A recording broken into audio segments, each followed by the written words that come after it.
Assalamualaikum warahmatullahi wabarakatuh. Kembali lagi dengan kami di Kreator Amatir. Kali ini kami akan membacakan sebuah cerita berjudul Lorong Tak Berujung Part 5.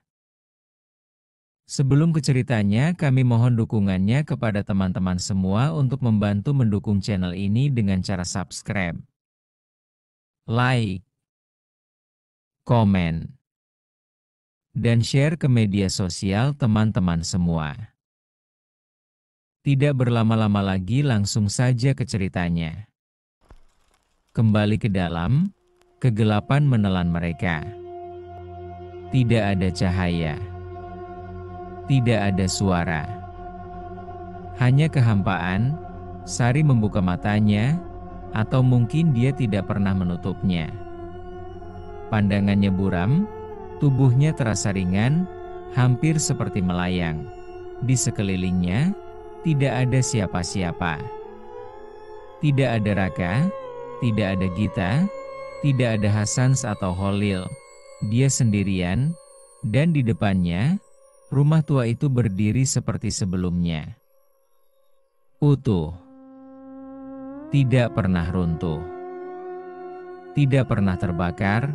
Lalu, terdengar suara langkah kaki kecil, tap. Tap. Tap. Sari menahan napas. Dari balik bayangan, gadis kecil itu muncul lagi. Dia tidak lagi tersenyum. Matanya kini hitam seluruhnya. Kosong, tanpa cahaya. Kamu seharusnya tidak kembali, ujar gadis kecil. Sari tidak bisa bergerak. Seluruh tubuhnya membeku. Tapi karena kamu sudah di sini lagi, mungkin kali ini kamu tidak akan keluar, sambung gadis kecil. Tiba-tiba, rumah itu berubah. Dindingnya membesar, memanjang, menjulang lebih tinggi dari sebelumnya. Pintu-pintunya bertambah. Lorong-lorong baru muncul dari segala arah. Lorong itu sekarang lebih besar, lebih dalam, lebih berbahaya. Sari bisa merasakan sesuatu.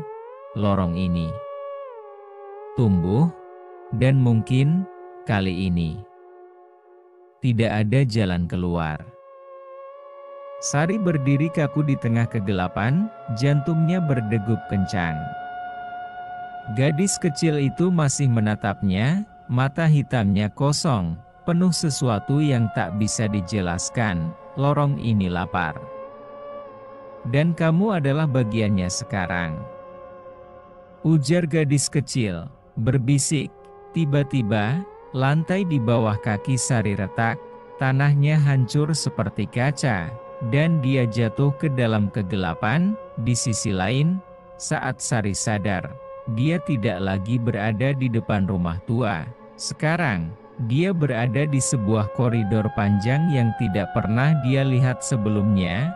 Dindingnya dipenuhi pintu-pintu kayu tua, beberapa setengah terbuka, mengintip ke dalam kegelapan. Lantainya dari batu, dingin dan lembab. Udara di sini lebih berat. Setiap tarikan napas terasa seperti beban. Di kejauhan, dia mendengar suara langkah kaki. Tap. Tap. Tap. Raka? Gita? Hasans? Ucap Sari, berbisik. Tidak ada jawaban, hanya keheningan. Lalu suara ketukan pelan dari salah satu pintu. Tok. Tok. Tok. Sari menelan ludah. Dengan hati-hati, dia berjalan mendekati pintu yang sedikit terbuka itu. Dari celahnya, ada sesuatu yang bergerak di dalam, dan tiba-tiba, sebuah tangan pucat mencengkeram pintu dari dalam, perlahan mendorongnya terbuka lebih lebar. Sari mundur selangkah, lalu dari balik pintu, sesosok tubuh keluar. Tetapi wajahnya tidak ada, hanya kulit polos tanpa mata, hidung, atau mulut, dan dari dalam tubuhnya Terdengar suara bisikan, "Kenapa kamu kembali? Kenapa kamu kembali?" tanya bisikan. Sari membeku. Tapi sebelum dia bisa lari, sesuatu mencengkeram pergelangan tangannya. Dia bukan sendirian. Di sekelilingnya, lorong itu kini penuh dengan sosok-sosok tanpa wajah. Mereka semua berbisik, "Kenapa kamu kembali? Kenapa kamu kembali?" Tap, tap, tap.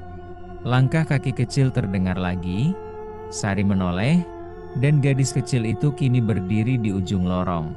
Matanya yang hitam menatap langsung ke arahnya.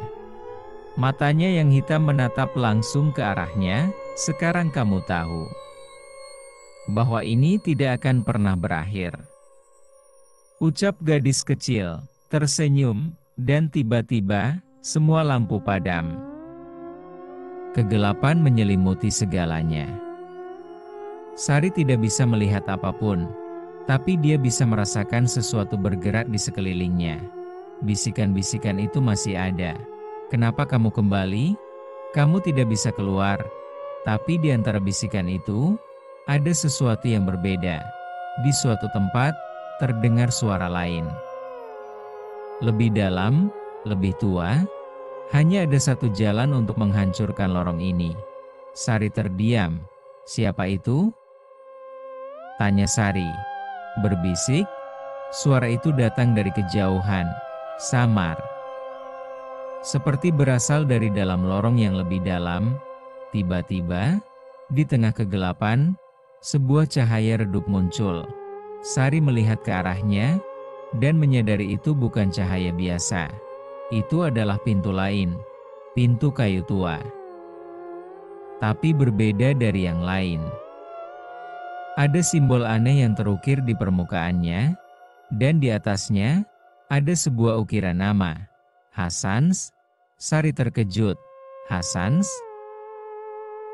gumam Sari. Berbisik, dia meraih gagang pintu dan perlahan mendorongnya terbuka. Begitu pintu terbuka, Sari melangkah masuk. Di dalamnya, ada sebuah ruangan tua, dipenuhi buku-buku berdebu dan lilin-lilin yang hampir habis terbakar. Dan di tengah ruangan itu, ada seseorang duduk di lantai, membelakanginya. Sari menahan napas. "Hassans?" tanya Sari. Berbisik, orang itu tidak bergerak. Sari mendekat perlahan. Saat dia sampai di dekatnya, tubuh itu tiba-tiba berbicara tanpa menoleh. "Kamu akhirnya sampai di sini," ucap suara. Sari tersentak. Orang itu bukan Hassans. Saat sosok itu berbalik, wajahnya penuh luka dan retakan seperti porselen yang hampir pecah. Matanya hitam.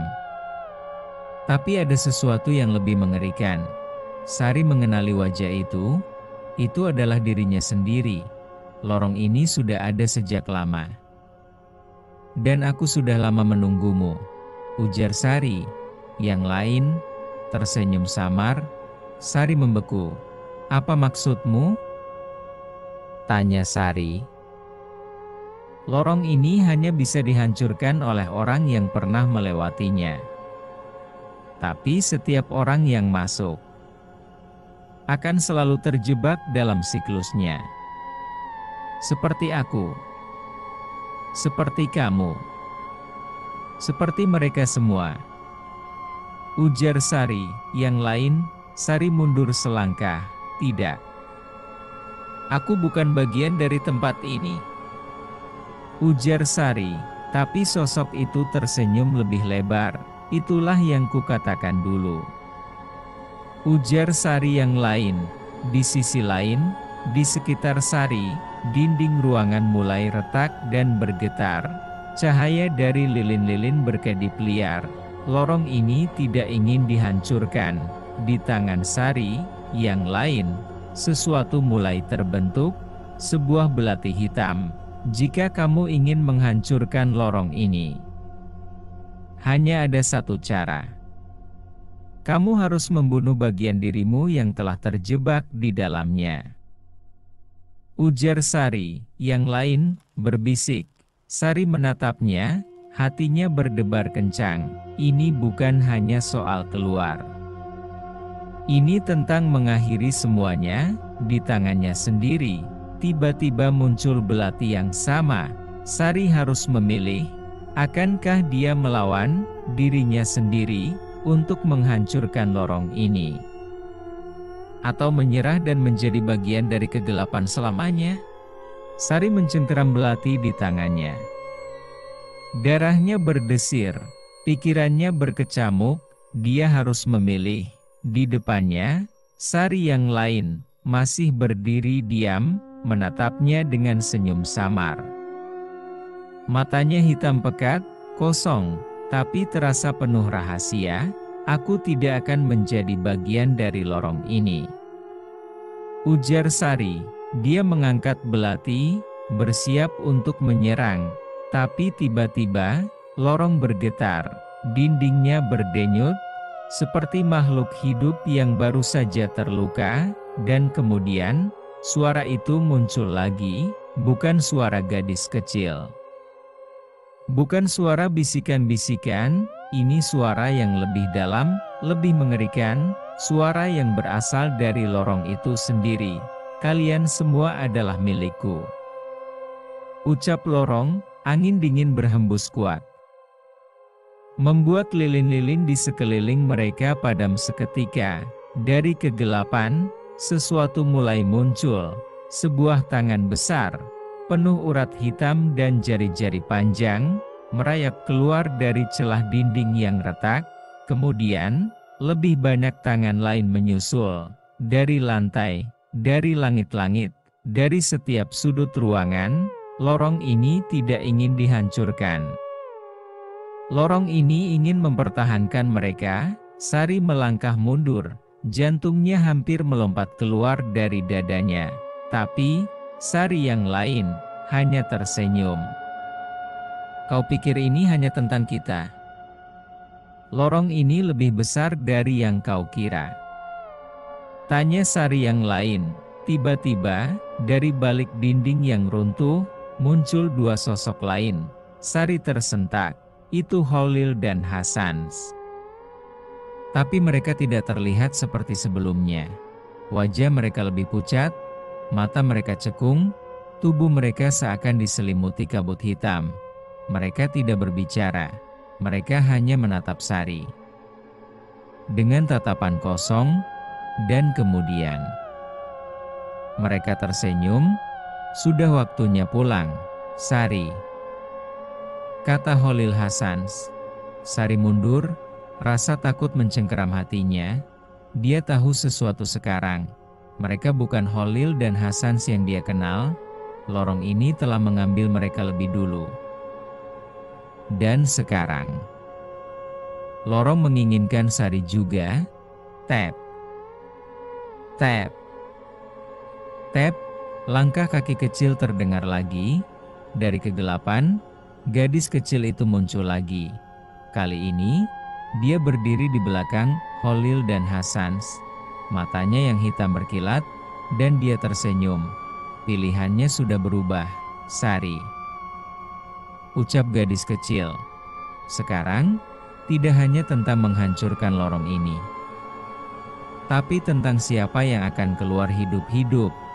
Bersambung. Terima kasih kepada teman-teman semua yang sudah menonton dan menyimak juga mendengarkan cerita ini. Wabillahi taufiq wal hidayah. Wassalamualaikum warahmatullahi wabarakatuh.